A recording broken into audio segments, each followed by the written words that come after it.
Oh, yikes.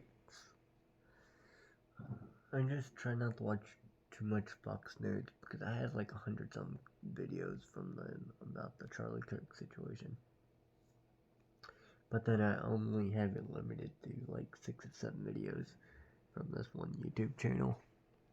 The Utah sheriff is revealing the moments leading up to the surrender of the man accused of assassinating Charlie Kirk.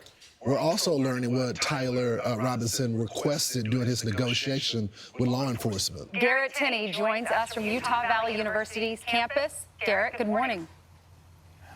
Hey, good morning, y'all. We are getting more insights into the mind of Charlie Kirk's alleged killer, who in the span of about 30 hours went from brutally assassinating Charlie and thinking he'd get away with it to fearing that he was going to be shot by police and wanting to take his own life. Last Thursday, after the suspect's parents called him and confronted him about killing Charlie Kirk, he was driving, the sheriff says he was driving to a remote area of southern Utah to end his life. His parents were able to convince him not to do that and said they would help him surrender peacefully. The suspect had some conditions for turning himself in, though, and a family friend who's a former sheriff's deputy helped to negotiate those terms, which the sheriff is now sharing. He knew it was inevitable that he would be caught. He was fearful of a SWAT team hit on his house, or he was fearful of being shot by law enforcement.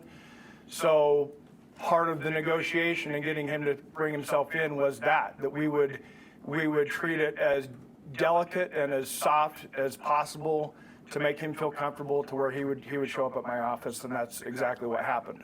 What did he ask for? Can I ask? He basically for a peaceful, gentle, comfortable transition for him to come out. Another condition the suspect had was that plainclothes detectives would be the ones to escort him inside the sheriff's office rather than a SWAT team. So an hour later, that is what happened after his parents and that family friend drove him over.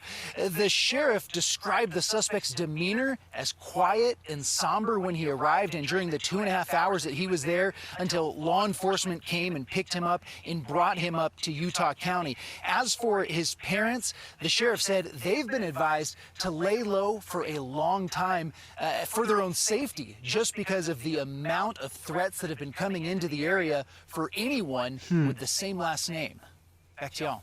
Not surprised. 1 week later, we're still getting the details. Garrett, thanks so much. Our Vice President, J.D. Vance, was on with Jesse last night, and he really went into depth about, we know that he was very close with Charlie Kirk, and he owes Charlie Kirk his position as vice president, and said Charlie really rallied that youth vote and the college votes and the young 20s that supported Donald Trump and J.D. Vance to make them win the election in November. We heard that on Charlie's podcast when he did the Charlie Kirk show.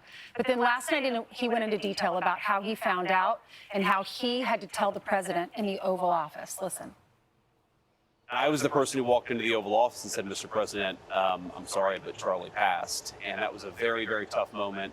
Susie Wiles, the White House chief of staff, was in tears, and she doesn't show emotion. She is even keel the whole way, and she was in tears. And I just gave Susie a hug, and I think all of us kind of lost it. And it felt like, it felt like we were all mourning our friend before any of the politics or the thought about, what a titan he was and how influential he was to the movement. How do we possibly replace him? We were all just sad because our friend had died, and we supported each other in that moment, as you do with your friends, but man, it was a bad, bad day. The president is very stoic, but he was clearly upset. He just kind of went quiet and let it absorb a little bit, and then just shook his head and said, man, he was a good guy, and we really loved him, and that's exactly right. I think we saw a different side of J.D. Vance yesterday. You could tell the close personal relationship that he had with Charlie. He was quite emotional in the middle of the interview. They even had to bleep him one time because he was talking about this call for unity. And he's like, these guys aren't knocking it off. They're not cooling off the rhetoric. And he said, you killed my friend, and you want me to unify with that. It was an interesting interview. Yeah, Jesse did a great job. He did. A really good job. And I also thought it was almost therapy. I felt I was watching a therapy session. Yeah. Therapeutic, yeah. And I'll let you go. Well, he just reminded us you have to keep debating. Charlie Kirk would have wanted us to continue the conversations and continue to debate, not burn down cities, but debate, talk about both sides. Right. The other thing I would add, too, is that he did say that he got calls from Democrats. Yeah. So to calm down, we understand what the impact he made. We think he was a good guy. I mean, when you heard the story with Gavin Newsom said, I'm doing this podcast. I'd like you to be on. On his own dime, he flies to Gavin Newsom. They do it. 3 hours, whatever it took. And he says that he personally kept in touch with me and my staff since. Now, why would he do that?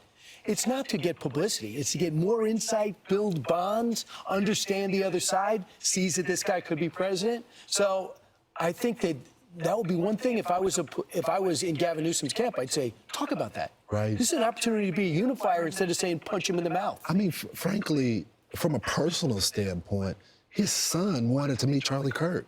His son listened to Charlie Kirk. You would think that would be a moment where the politics really don't matter at that point, where you just push that unity just based on, you may be liberal, but your kids may be conservative. They may be independent thinking. Yeah, I think liberals are scared to do that, to talk about the bond they might have with Republicans, because we saw Gretchen Whitmer go to the Oval Office, and this is what she did.